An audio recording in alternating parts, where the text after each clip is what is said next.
O texto de Apocalipse, capítulo 6. Apocalipse, capítulo 6. O Cordeiro abre os selos e vejamos então o primeiro selo. Vi quando o Cordeiro abriu um dos 7 selos e ouvi um dos 4 seres viventes dizendo, como se fosse voz de trovão, vem. Vi então, e eis um cavalo branco, e o seu cavaleiro com um arco, e foi-lhe dada uma coroa, e ele saiu vencendo e para vencer. Quando abriu o segundo selo, ouvi o segundo ser vivente dizendo, vem, e saiu outro cavalo vermelho, e ao seu cavaleiro foi-lhe dado tirar a paz da terra, para que os homens se matassem uns aos outros. Também lhe foi dada uma grande espada. Quando abriu o terceiro selo, ouvi o terceiro ser vivente dizendo, vem. Então vi, e eis um cavalo preto, e o seu cavaleiro com uma balança na mão. E ouvi uma como que voz no meio dos 4 seres viventes, dizendo, uma medida de trigo por 1 denário, 3 medidas de cevada por 1 denário, e não danifiques o azeite e o vinho. Quando o Cordeiro abriu o 4º selo, ouvi a voz do 4º ser vivente dizendo, vem. E olhei e eis um cavalo amarelo, e o seu cavaleiro sendo este chamado Morte, e o inferno o estava seguindo. E foi-lhes dada a autoridade sobre a 4ª parte da terra para matar a espada, pela fome, com a mortandade por meio das feras da terra. Quando ele abriu o 5º selo, vi debaixo do altar as almas daqueles que tinham sido mortos por causa da palavra de Deus e por causa do testemunho que sustentavam. Clamaram em grande voz dizendo, até quando, ó Senhor, soberano, santo e verdadeiro, não julgas, nem vingas o nosso sangue dos que habitam sobre a terra? Então a cada um deles foi dada uma vestidura branca, e lhes disseram que repousassem ainda por pouco tempo, até que também se completasse o número dos seus conservos e seus irmãos, que iam ser mortos, como igualmente eles foram. Vi quando o Cordeiro abriu o 6º selo, e sobreveio grande terremoto. O sol tornou-se negro como saco de crina, a lua toda como sangue. As estrelas do céu caíram pela terra como a figueira, quando abalada por vento forte, deixa cair os seus figos verdes. E o céu recolheu-se como um pergaminho quando se enrola. Então todos os montes e ilhas foram movidos dos seus lugares. Os reis da terra, os grandes, os comandantes, os ricos, os poderosos, e todo escravo e todo livre se esconderam nas cavernas e nos penhascos dos montes. E disseram aos montes e aos rochedos, caí sobre nós, e escondei-nos da face daquele que se assenta no trono e da ira do Cordeiro, porque chegou o grande dia da ira deles. E quem é que pode suster-se? Eu queria meditar com os irmãos nesta noite sobre o tema a abertura dos 7 selos. A abertura dos 7 selos. Até aqui, o livro de Apocalipse é como que uma preparação para o começo dos juízos de Deus sobre a terra. Vimos até aqui o Cristo glorificado no meio da igreja, andando no meio da igreja, para sondar a igreja, para corrigir a igreja, para encorajar a igreja. Vimos no capítulo 4 que Deus está no trono, o Criador do universo, e Ele é adorado pela igreja e pelos anjos. Vimos também no capítulo 5 que o Cordeiro que foi morto, o leão da tribo de Judá, a raiz de Davi, venceu. E ele agora toma o livro da história em suas mãos.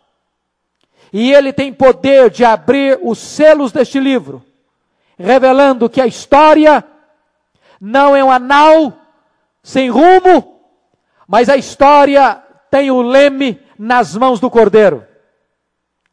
E tanto o Criador, no capítulo 4, quanto o Redentor, no capítulo 5, estão sendo exaltados, glorificados pelos anjos, pela igreja e por todo o universo. E agora então, quando se prepara para a abertura dos selos, para a revelação do juízo de Deus sobre a terra, a igreja precisa estar convencida de que o seu Senhor reina, de que a história não caminha sem rumo, sem norte, mas está nas mãos seguras, soberanas do seu Rei, Salvador e Senhor. O que vai acontecer daqui para frente é que o juízo de Deus virá sobre a terra.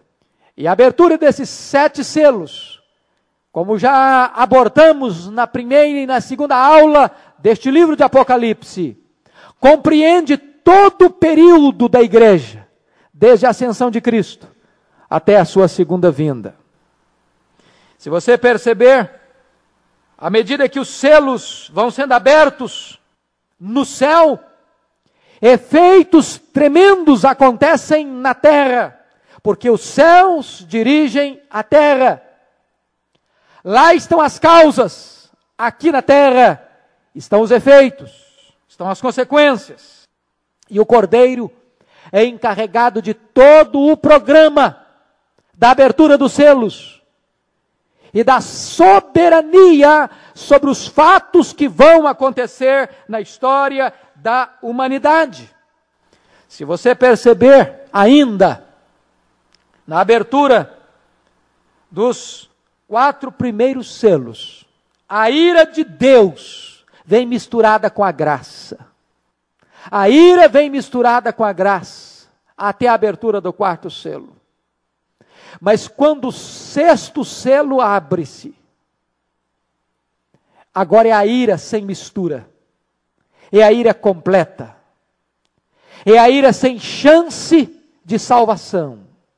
É o grande dia do juízo.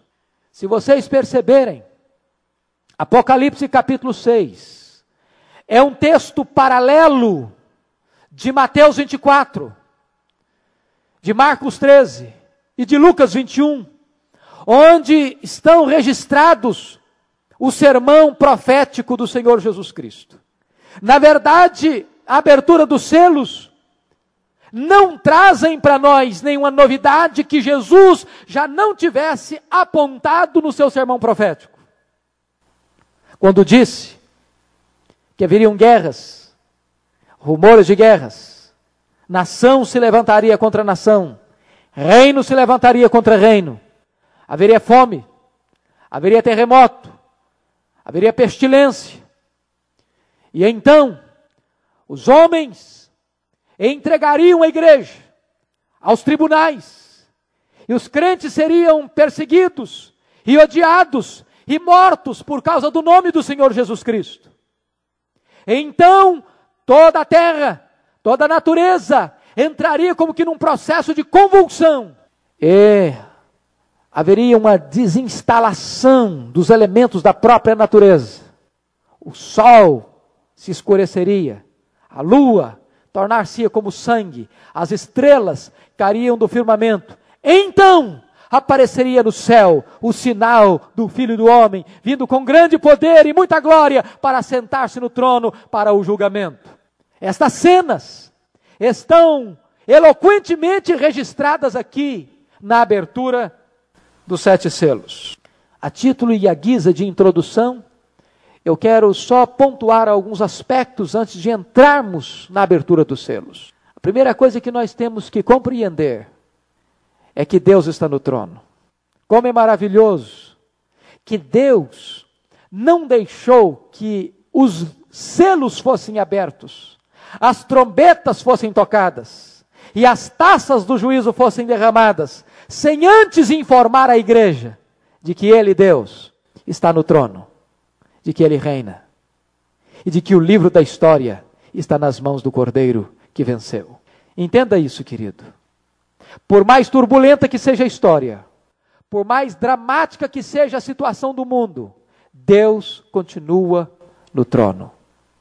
Segunda coisa que chama a sua atenção: quem tem o livro tem o controle. Quem tem o livro nas mãos tem o controle. Quem abre os selos é o Cordeiro. Ou seja, os eventos, os fatos, os acontecimentos só se darão porque o Cordeiro toma a iniciativa. As coisas não acontecem ao arrepio da vontade do Cordeiro, às expensas da vontade do Cordeiro. Ele tem o controle, ele está no trono e o livro está nas suas mãos, e ele é quem abre os selos. O Cordeiro governa.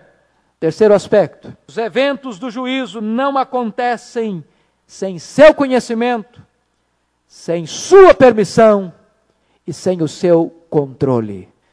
Até mesmo a tortura e o massacre e o martírio dos cristãos, até quando os crentes estão sendo mortos, torturados e passando pelo vale do martírio, o Cordeiro ainda está no controle.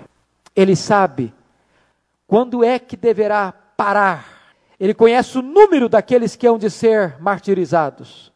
E quando esse número se completar, o Cordeiro vai dizer: basta, o mundo já está maduro para o juízo.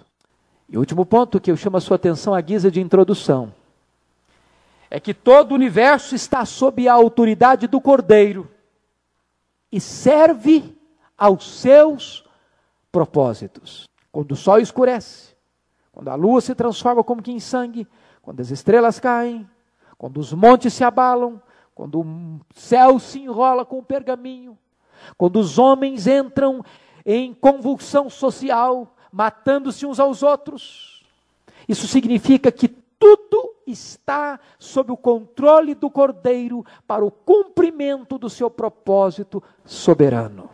Então, diante disso, podemos entrar e olhar o que acontece na abertura dos selos. Então, com a sua Bíblia aberta, vamos acompanhar. O primeiro selo é aberto.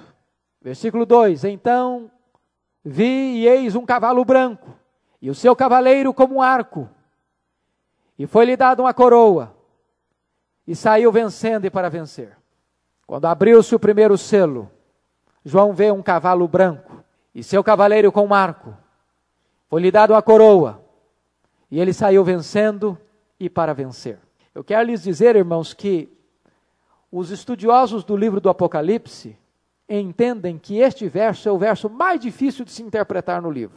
É tão difícil de interpretar quem é este cavalo branco e quem é este cavaleiro, que vai abrir essa parada, esta corrida dos cavalos e de seus cavaleiros para dentro da história, que alguns historiadores classificam este cavalo e este cavaleiro como o anticristo, e outros o caracterizam como Cristo. Vejam vocês que a imagem, a figura, sugere posições tão antagônicas, tão contraditórias. Quem é este cavalo branco? Quem é este cavaleiro que monta este cavalo branco? Eu vou lhes dar 4 possibilidades, e depois dizer aquela que eu creio ser a mais coerente. Adolf Paul, um comentarista alemão de grande envergadura, bem como um dos maiores comentaristas bíblicos da atualidade, Warren Wiersbe, olhando para esse cavalo branco e para o seu cavaleiro, entendem que esse cavalo e o seu cavaleiro representam o próprio anticristo. E a tese que usam é de que o livro de Apocalipse usa imagens duplas para fazer contrastes, como por exemplo, as duas mulheres. A mulher do Apocalipse 12, que é a igreja, para logo em seguida vir a meretriz, a prostituta. O contraste. Ou as duas cidades, a cidade de Jerusalém, a Nova Jerusalém, e a Babilônia, a cidade corrompida, a mãe das meretrizes. Ou o contraste entre Cristo e o anticristo. Assim, esses intérpretes entendem que o cavalo branco aqui seria uma inocência encenada, fingida, uma luz falsa. O anticristo se apresentando como o deslumbrador, apresentando-se inicialmente como pacificador, como aquele que inicialmente vai ter estupendas vitórias e parecer irresistível ao ponto de levantar-se uma pergunta: quem é como a besta? Quem pode lutar contra ela? E ela lutará contra os santos e prevalecerá contra eles, no sentido de levá-los ao martírio. Dizem eles ainda, esses intérpretes, que esta figura do anticristo se faz entender aqui, porque a ordem para que este cavalo marche na sua corrida, na direção da história, vem do próprio Cordeiro. E é o Cordeiro, então, que faz com que o anticristo saia da obscuridade e se revele, arranque o seu manto de ovelha e mostre que lobo terrível ele é. Mas, pessoalmente, não concordo que esta tese seja mais plausível. Então vem uma segunda possibilidade, defendida por William Barclay, por Júlio Andrade Ferreira, já contemporâneo nosso, falecido há bem pouco tempo, muitos aqui o conheceram, quando diz que o cavalo branco seria uma referência ao poderio militar que conquista o mundo. É o primeiro dos 4 cavaleiros do Apocalipse. É o poderio bélico, é o poderio militar, que sai pelo mundo, conquistando, dominando, triunfando. E arco aqui significa poderio militar, nas suas conquistas, no seu avanço, no seu expansionismo, trazendo, ao mesmo tempo, uma falsa paz, mas trazendo depois tragédias imensuráveis. A terceira possibilidade é apontada por George Led, quando diz que este cavalo branco e o seu cavaleiro é o Evangelho do Senhor Jesus Cristo, que sai pelo mundo com a coroa, com o arco, vencendo e para vencer, porque diante das grandes agruras do mundo, das tragédias, das guerras, das perseguições, o Evangelho vai ganhando vitórias cada vez maiores e mais espetaculares. Ninguém pode deter o Evangelho do Senhor Jesus Cristo. O Evangelho será pregado em todo o mundo, para testemunhar a todas as nações. Então virá o fim. E alguns estudiosos dizem de uma maneira eloquente, da seguinte maneira: sem escola, os cristãos confundiram os letrados rabinos. Sem poder político e social, mostraram-se mais fortes do que o sinédrio. Sem sacerdotes, desafiaram os sacerdotes e o próprio templo. Sem um soldado sequer, foram mais poderosos do que as legiões romanas. E foi assim que fincaram a cruz, acima da águia romana. É o progresso do Evangelho, é o avanço do Evangelho. Assim entende George Led, que é o representante aqui, o símbolo do cavaleiro e do cavalo branco. Pessoalmente, sou defensor da tese levantada por William Hendrickson. William Hendrickson entende que o cavalo branco e o seu cavaleiro não é outra pessoa senão o próprio Senhor Jesus Cristo. E eu penso que esta tese é mais coerente com o livro todo, e eu vou lhe dizer por quê.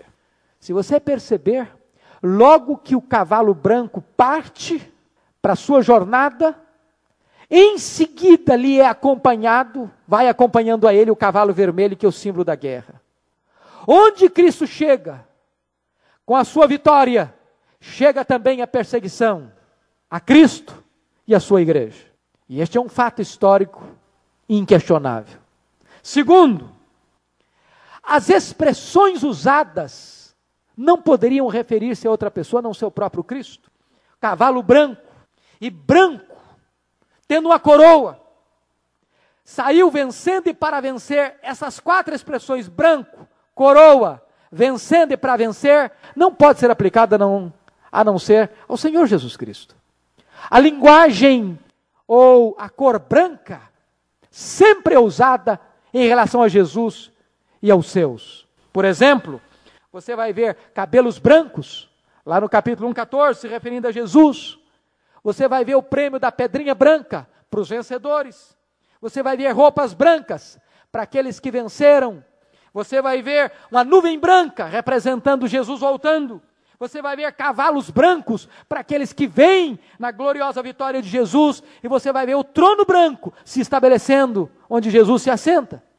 E ele saiu vencendo e para vencer.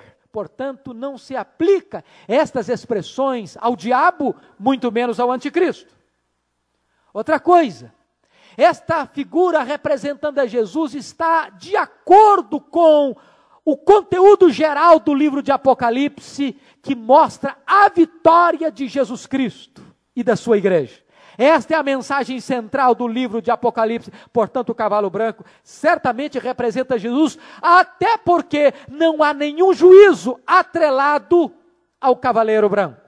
Ainda mais, cremos que é Jesus, a figura aqui do cavaleiro branco, porque em Apocalipse capítulo 19, versículos 11 a 16, nós encontramos a segunda vinda de Jesus sendo descrita, com Jesus, o Rei dos Reis, o Senhor dos Senhores, a palavra de Deus, a fiel testemunha, com as suas vestes tintas de sangue, montado num cavalo branco, saindo para vencer.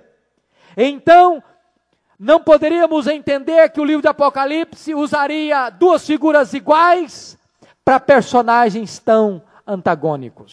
O primeiro cavaleiro, então, é o próprio Jesus Cristo, que sai à frente, vencendo, triunfando, através do seu evangelho glorioso e redentor.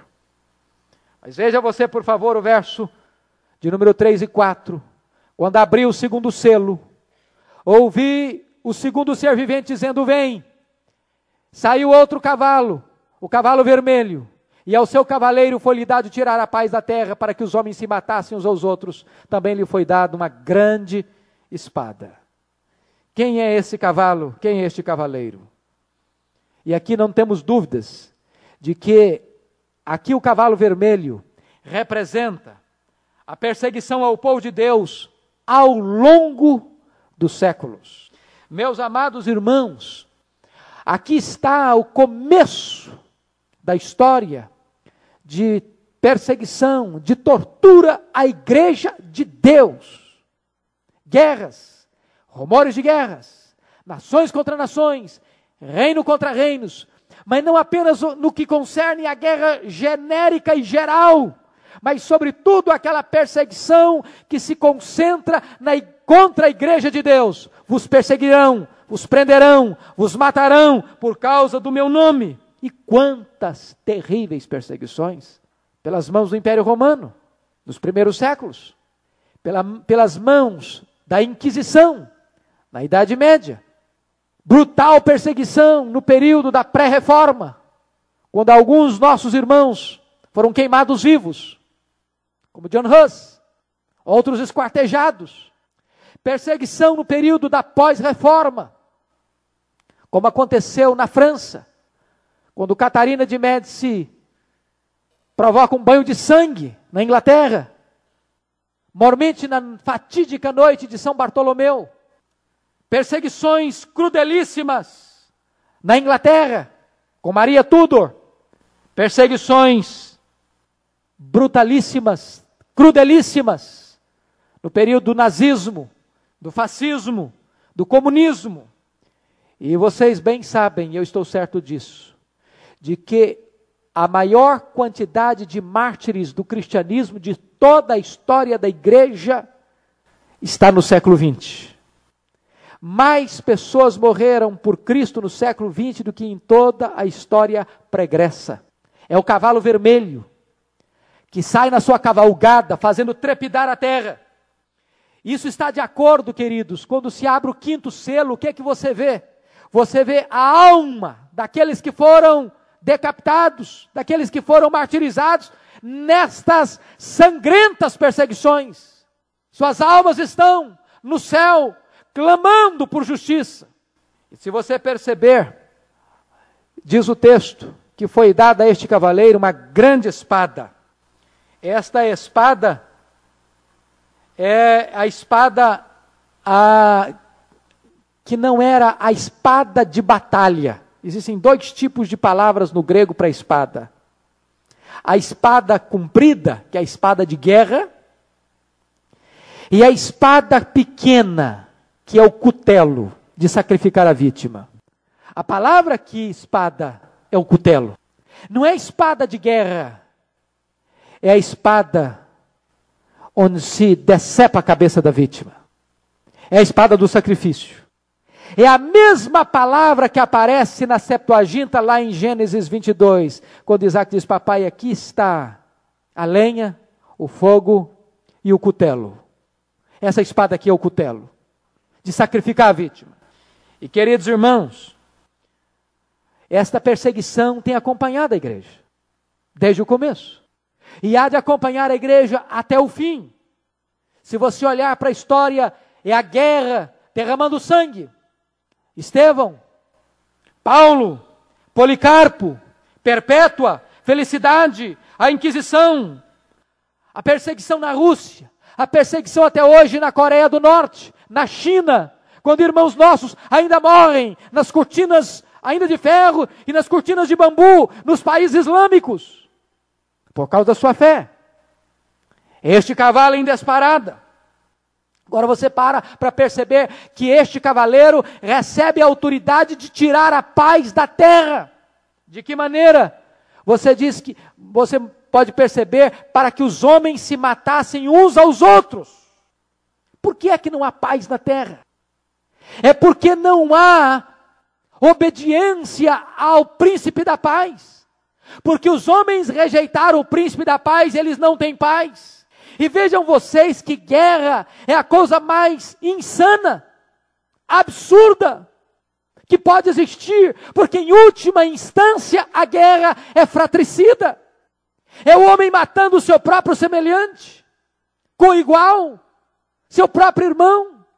E se procura a paz, e se perde a paz pela guerra.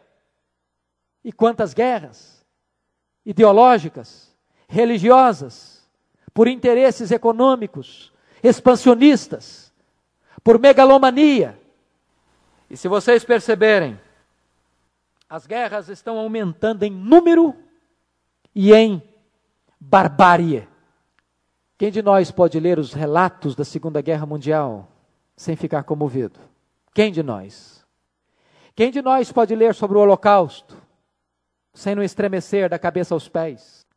Quem de nós pode imaginar homens comuns como você e eu, tornando-se feras bestiais, monstros acelerados, ao ponto de não perder a tranquilidade aparente, ao levar às câmaras de gás, aos campos de concentração, milhões de pessoas? E o que é triste é que ainda hoje se investem milhões, bilhões de dólares em armas, ao mesmo tempo que se fala em desarmamento, ao mesmo tempo que se fala em desarticular os poderes da guerra nuclear, se investe em armamentos, se prepara para a destruição, mais do que para a salvação. Por que isso? Porque este cavalo vermelho e seu cavaleiro são acionados, impulsionados pelo dragão vermelho, aquele que é assassino desde o princípio. E ele leva a terra a se embriagar com o sangue das pessoas. Quarto cavalo marcha para a história, trazendo guerra e derramamento de sangue. Logo depois, olhe você, por favor, versículo 5. Quando abriu o terceiro selo, ouvi o ser vivente dizendo: vem. E então vi, eis um cavalo preto, e o seu cavaleiro com a balança na mão. E ouvi como uma voz no meio dos 4 seres dizendo: uma medida de trigo por 1 denário, 3 medidas de cevada por 1 denário, e não danifiques o azeite e o vinho. O que é o cavalo preto? Quem é o seu cavaleiro? E você pode perceber que o cavalo preto representa fome, pobreza, opressão, exploração, porque a fome é subproduto da guerra. E o que significa aqui com a balança na mão? É época de racionamento. O que significa 1 litro de trigo por 1 denário? Quando naquela época se compravam 12 litros de trigo por 1 denário. Agora se compra 1 litro só por 1 denário. Um denário era o salário de um homem durante o dia. Se o homem trabalha o dia inteiro para comprar a ração do alimento, para ele só, significa que é um período de escassez, de racionamento, de opressão econômica.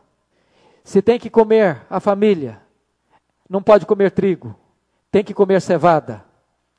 E cevada naquela época, era o cereal dado aos animais domésticos.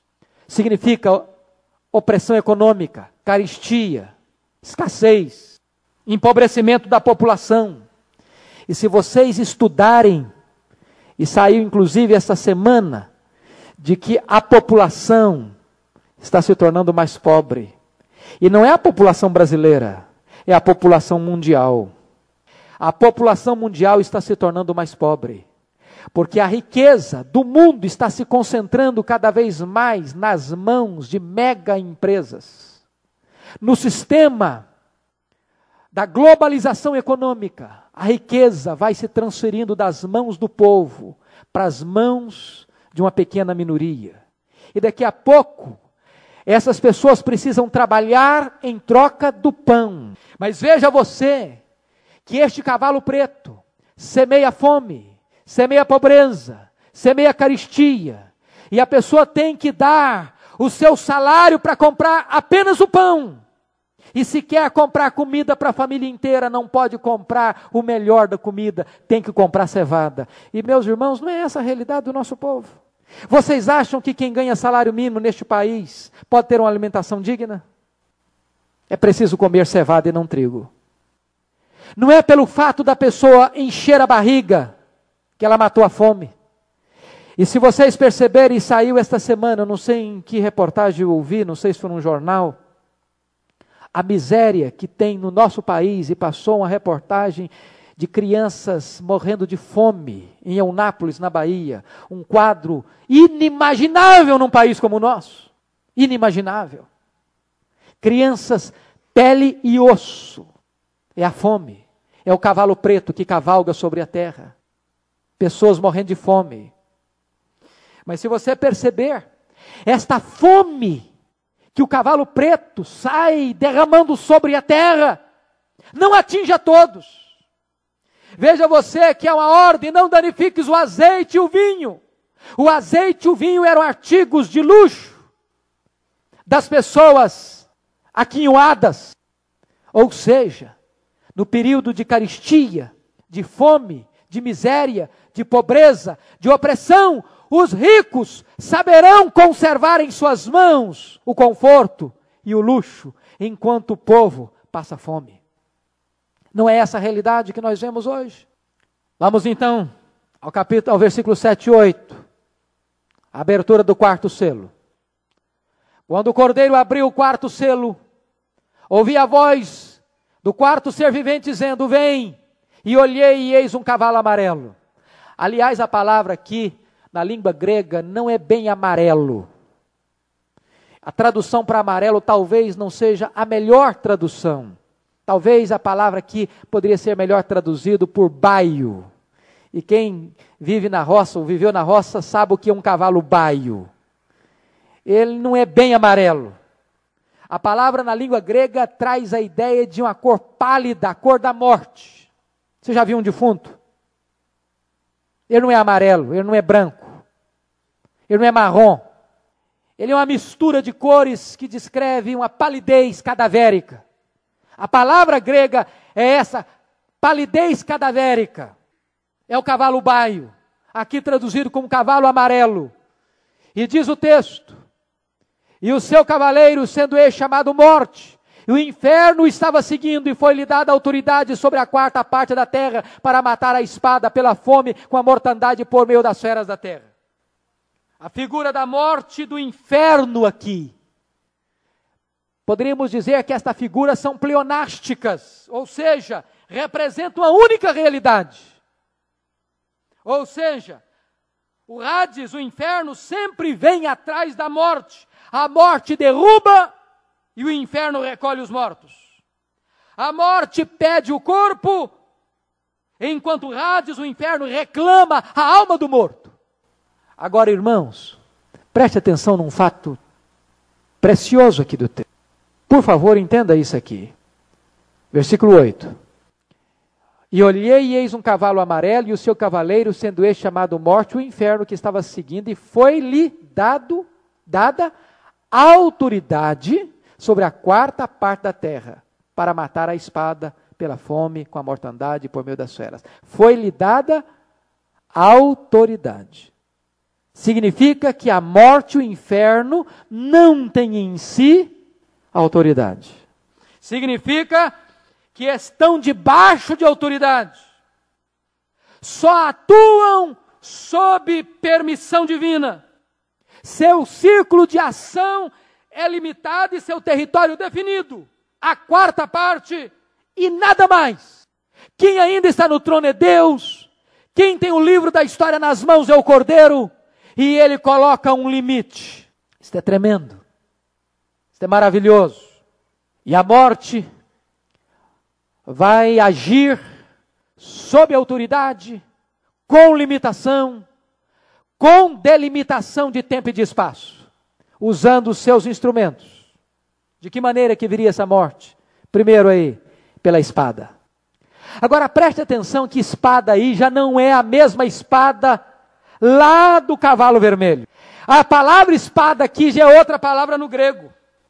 A palavra no grego aqui não é macaira, mas ronfaia. Macaira era a espada cutelo.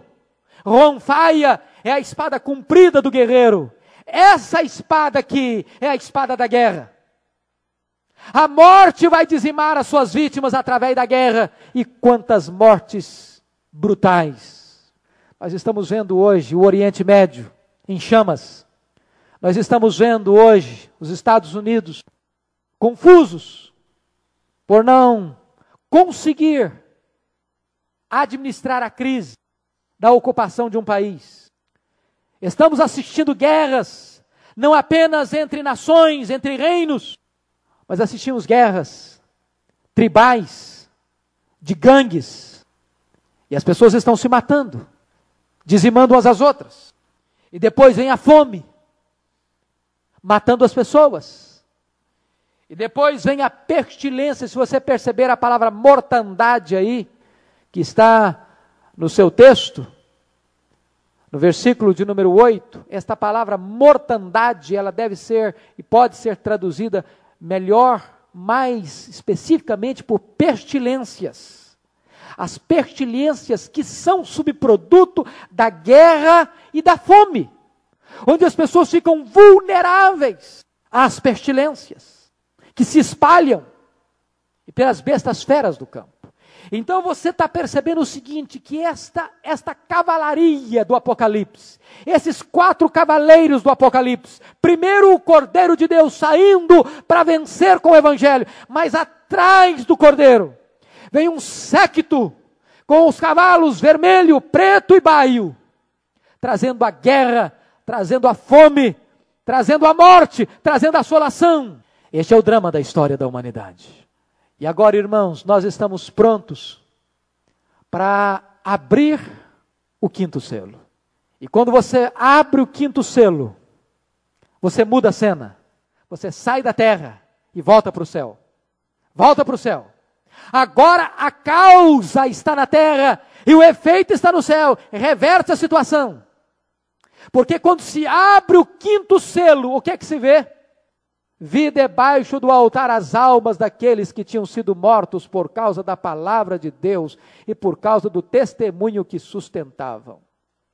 Então o que está acontecendo? À medida que a guerra avança, que a perseguição à igreja avança, à medida que os crentes são presos, torturados e mortos, se vê o efeito no céu. As almas dos mártires estão no céu. E aqui eu chamo sua atenção para algumas lições. As almas dos que morrem pela sua fé estão no céu. Essa é uma boa palavra para o nosso coração. Elas não estão vagando pelo espaço, à procura de uma outra reencarnação. Elas não estão dormindo na sepultura. Elas não estão em estado de inconsciência. Elas estão no céu. E elas estão clamando. Elas estão conscientes. E esta é uma verdade gloriosa, meus irmãos, para a igreja de Deus.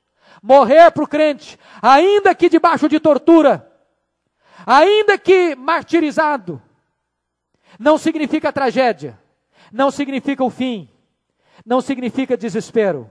As almas daqueles que morrem e tombam aqui, quando você tomba no campo de batalha aqui, você se levanta no céu, você acorda no céu, você está diante do Cordeiro, você está clamando ao Cordeiro lá no céu. Morrer, diz a Bíblia, é deixar o corpo e habitar com o Senhor.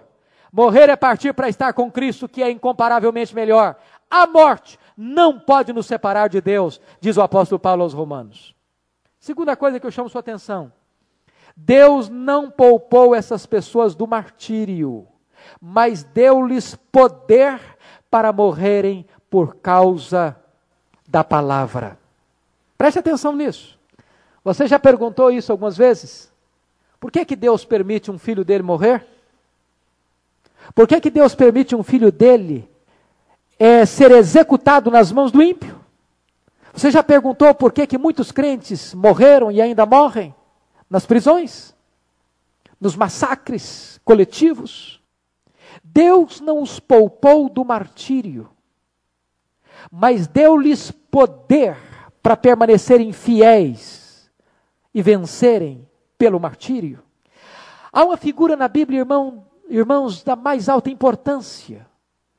É que a Bíblia diz em Apocalipse 13 que a besta, o anticristo, vai lutar contra a igreja e vencer os santos. Como assim? É que vai matar os santos. Deus não vai livrá-los da morte, do martírio.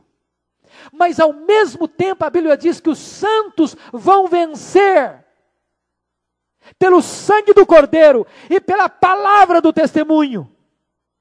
Ou seja, quando a igreja tomar a posição de morrer, em vez de se tornar apóstata, de morrer em vez de negar a Jesus, os inimigos de Deus vão matar a igreja, mas a igreja vai vencer os inimigos de Deus, porque preferirá a morte à apostasia. É este o quadro que estamos assistindo aqui. Outra coisa que eu chamo a sua atenção: as almas dos fiéis pedem não vingança pessoal, mas a vindicação da justiça divina. Veja o verso 10. Clamaram em grande voz, dizendo: até quando, ó Senhor? Ó soberano Senhor. E a palavra soberano Senhor é uma palavra só no grego. Não é Kyrios. A palavra é déspotes. E déspotes, de onde vem a nossa palavra déspota, não é no sentido negativo do déspota. É no sentido de que ele é absolutamente soberano. Está acima de qualquer outra autoridade. E estas almas estão clamando por vingança. Até quando, ó soberano Senhor santo e verdadeiro, não julgas nem vingas o nosso sangue dos que habitam sobre a terra? Meus irmãos, nós estamos aqui enfrentando duas situações. Quando Cristo estava na cruz, o grande clamor de Cristo foi: Deus meu, por quê? Por quê? Esta era a pergunta de Jesus. A pergunta das almas dos santos não é por quê, é até quando, Senhor? Até quando? Talvez esta é a pergunta que mais inquieta a nossa alma também. Até quando, Deus? Até quando o justo vai perecer nas mãos do ímpio? Até quando o ímpio vai prevalecer? Até quando a corrupção vai galopar sobre a terra? Até quando a mortandade vai assolar ao meio-dia? Até quando, Senhor, nós veremos os teus inimigos prevalecendo e massacrando o teu povo? Até quando? Queridos irmãos, esta é uma das questões que talvez você e eu não possamos entender muito, não. Mas se você parar para olhar as pessoas que enfrentaram, por exemplo, as arenas, as piras de fogo, os campos de concentração, as prisões, as câmaras de gás, os fornos crematórios. Talvez nós possamos entender um pouco do que é este clamor dessas almas, perguntando: até quando, Senhor? Não vindicarás a tua própria justiça? Mas o que acontece com estas almas que clamam? Veja você que elas recebem, versículo 11, então cada um deles foi dada uma vestidura branca. E o que significa vestidura branca? Significa pureza, santidade, felicidade. Significa que estas almas que estão no céu, elas estão em estado de glorificação. Não plena ainda, vamos entender isso. Por que não plena? Os estudiosos da escatologia classificam esse período de período intermediário. Por quê? Porque é o período em que uma pessoa morre e a sua alma vai para o céu e o seu corpo vai para a sepultura, volta ao pó. Nesse tempo, até a segunda vinda de Cristo, quando acontecerá a ressurreição, nós chamamos esse período de período intermediário. Nesse período, a glorificação não é plena ainda, porque o corpo ainda não foi glorificado. Mas as almas dos santos sobrevivem sem o corpo. A alma sobrevive sem o corpo, é consciente sem o corpo, já desfruta da glória sem o corpo, já está vestida de vestiduras brancas sem o corpo, em glória, desfrutando das venturas celestiais.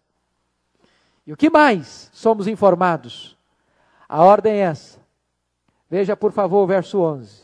E lhes disseram que repousassem ainda por um pouco, até que também se completasse o número dos seus conservos e seus irmãos que iam ser mortos, como igualmente eles foram. Veja bem que eles deveriam repousar. Repousar não é dormir, não é estar em estado de inconsciência.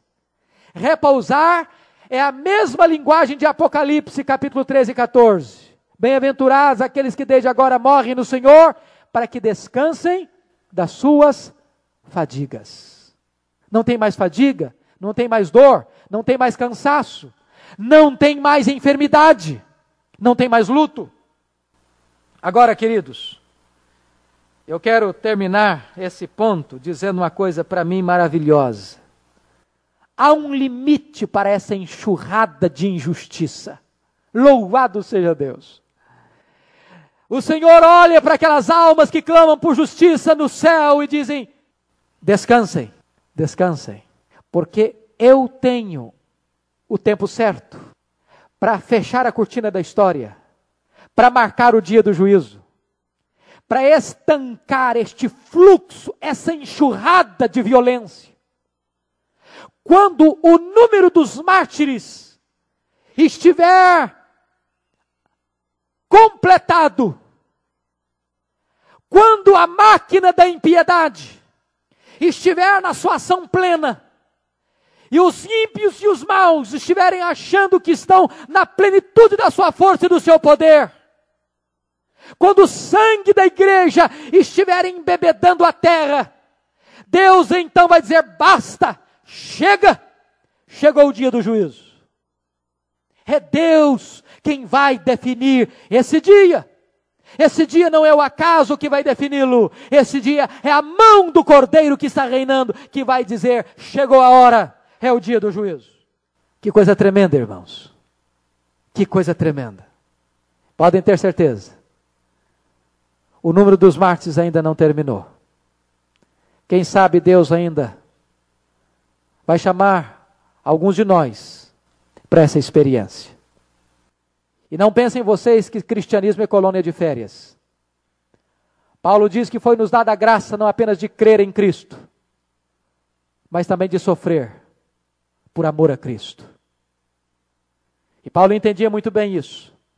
Quando ele diz: completei a carreira, combati o bom combate, completei a carreira, guardei a fé. Já o meu corpo está sendo oferecido como libação. Eu estou pronto a ser oferecido como sacrifício. Este era o entendimento do apóstolo Paulo. Este é o entendimento de qualquer cristão que realmente creu verdadeiramente no Senhor Jesus. Se preciso for, ele está pronto a ser fiel até a morte. selar o seu compromisso com a morte, se preciso for, até que o número desses mártires seja completado.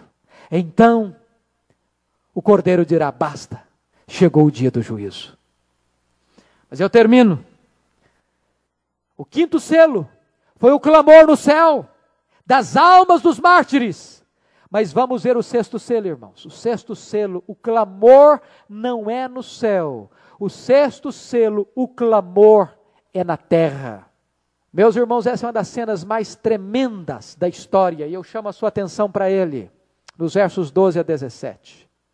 Vi quando o Cordeiro abriu o sexto selo, e sobreveio o grande terremoto. O sol se tornou negro como saco de crina, a lua toda como sangue, as estrelas caíram pela terra como figueira, quando abalada por vento forte deixa cair os seus figos verdes. E o céu recolheu-se como um pergaminho quando se enrola. Então todos os montes e ilhas foram movidos dos seus lugares. Os reis da terra, os grandes, os comandantes, os ricos, os poderosos, e todo escravo e todo livre, se esconderam nas cavernas e nos penhascos dos montes, e disseram aos montes e aos rochedos: caí sobre nós, e escondei-nos da face daquele que se assenta no trono e da ira do Cordeiro. Porque chegou o grande dia da ira deles, e quem é que pode suster-se? O juízo chegou, as portas da graça foram fechadas, é o dia da ira do Cordeiro. O sexto selo introduz o dia do juízo. Lembram vocês que nós dissemos que o Apocalipse é formado de 7 sessões paralelas? Em cada sessão compreende todo o período da igreja. Pois bem, meus irmãos, nós estamos diante do quadro do juízo final agora. O medo, o terror, o espanto e a consternação daquele dia se descreve sobre 2 grandes simbolismos. 2 simbolismos. Primeiro, o universo sendo sacudido, balançado em seus alicerces. Essa é uma figura que produz pavor. É um simbolismo que gera medo. O segundo símbolo, os homens completamente aterrorizados, tentando se esconder. O que é que João quer dizer com isso? Meus irmãos, não nos esqueçamos de que isto é um símbolo. E eu quero que vocês prestem atenção, que a lição, a mensagem central deste símbolo é a seguinte: o universo está sendo abalado. Aquilo que é mais sólido, mais firme, está sendo abalado. O sol, a lua, as estrelas, o céu, as ilhas, os montes, tudo se desinstala, tudo sai do seu lugar. As vigas que sustentam o universo estão balançando. É como que um terremoto que mexe com as estruturas do universo. Nada fica no seu lugar. É óbvio que isso é uma figura, mas uma figura que produz pavor, que produz medo, que produz terror, que ninguém pode ficar impassivo diante deste quadro majestoso. A antiga criação está se desintegrando. Os céus se desintegrarão como que num estrepitoso estrondo. Os elementos se desfarão como que abrasados. Este é um quadro do terror do dia do juízo. Este é o quadro tétrico, dramático, do derramamento e da efusão plena, completa, final da ira de Deus sobre um mundo que o rejeitou e perseguiu a sua igreja. Esse dia virá repentinamente. Diz a Bíblia que os homens desmaiarão de terror. Meus irmãos, este é o quadro que nós estamos vendo aqui. O juízo chegou e os homens estão em profundo desespero. Versículos 15 a 17. E se você olhar, assim como aconteceram 6 elementos da natureza abalados, também 6 classes de homens estão desesperadas. Quem são eles? Quem são eles? Preste atenção ao verso 15.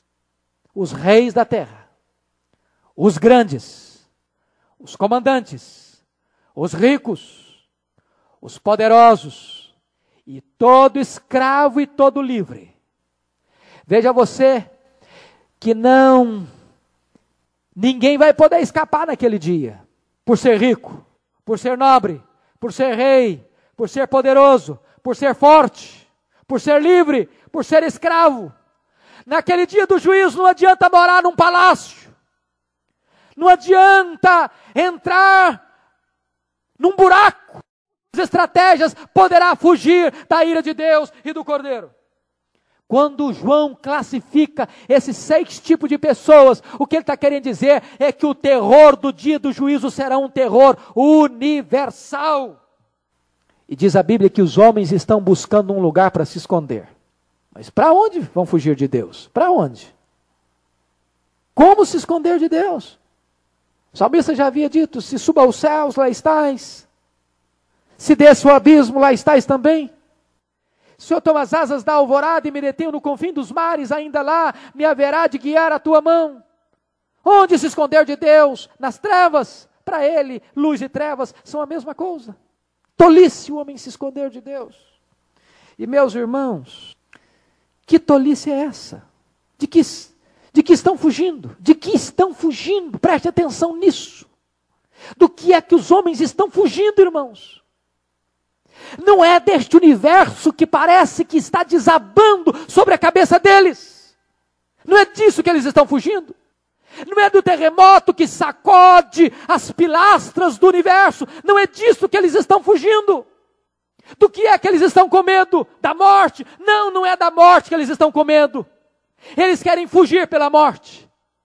O que mais os homens temem é a manifestação plena de Deus na sua ira. Eles fogem de Deus. E aqui está o caráter mais perverso do pecado. Porque o pecado leva o homem a tentar fugir de Deus o tempo todo. Quando o homem não poderá fugir de Deus no dia do juízo. A Bíblia diz que nem a morte poderá ser encontrada por esses homens. Eles encontrarão o juízo de Deus. Nem a riqueza, nem a posição. Chegou o dia do juízo. Agora não tem mais chance. Agora não tem mais oportunidade. Agora não tem mais arrependimento. Agora a porta está fechada. Agora é o momento de enfrentar o Cordeiro na sua ira. O Cordeiro doce. O Cordeiro meigo. O Cordeiro que foi morto. O Cordeiro que abriu os braços na cruz. O Cordeiro que docemente pegou as crianças e colocou no colo. O Cordeiro que chamou, vinde a mim, todos os que estáis cansados e sobrecarregados, e eu vos aliviarei. O Cordeiro que diga, vem, e quem tem sede, beba das fontes da água da vida. Agora o Cordeiro está irado. Agora o Cordeiro se levanta na sua ira. Chegou o dia do juízo. E a pergunta dos desesperados, dos que estão nas cavernas, dos que estão tentando fugir de Deus, a pergunta deles é esta que está aí no final do capítulo 6. E quem é que pode suster-se? Porque chegou o grande dia da ira de Deus e do Cordeiro. Quem é que pode manter-se de pé diante da ira de Deus? Quem é? Quem é? É isso que nós vamos estudar no próximo capítulo. Os ímpios certamente não poderão. Certamente não poderão. E eles terão que enfrentar as terríveis palavras daquele que vai se assentar no trono e dizer, apartai-vos de mim, malditos, para o fogo eterno, preparado para o diabo e seus anjos. Eu nunca vos conheci, apartai de mim, vós os que praticais a iniquidade. Meu irmão, meu amigo, o dia do juízo se aproxima. Hoje, ainda é o dia da graça. Hoje ainda você pode voltar-se para Deus e encontrar nele perdão. Será que você não quer vir a Cristo nesta noite?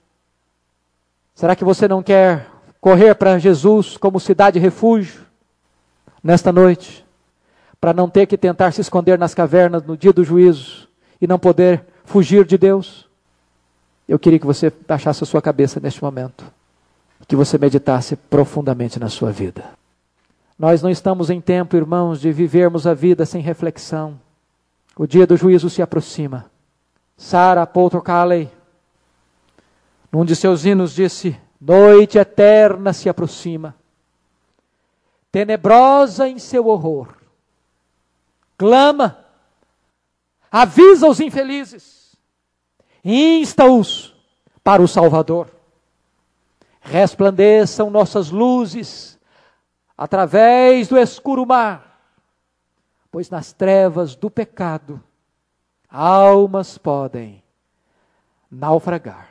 Nesta noite você quer colocar sua vida diante de Deus e recebê-lo como seu Salvador, como seu Senhor? Se você deseja, com seus olhos fechados, levante uma das suas mãos. Eu quero orar por você nesta hora. Se você deseja fazer esta decisão por Jesus, mesmo assentado, levante uma das suas mãos. Eu quero orar por você. Amém. Amém. Amém. Há mais alguém? Há mais alguém?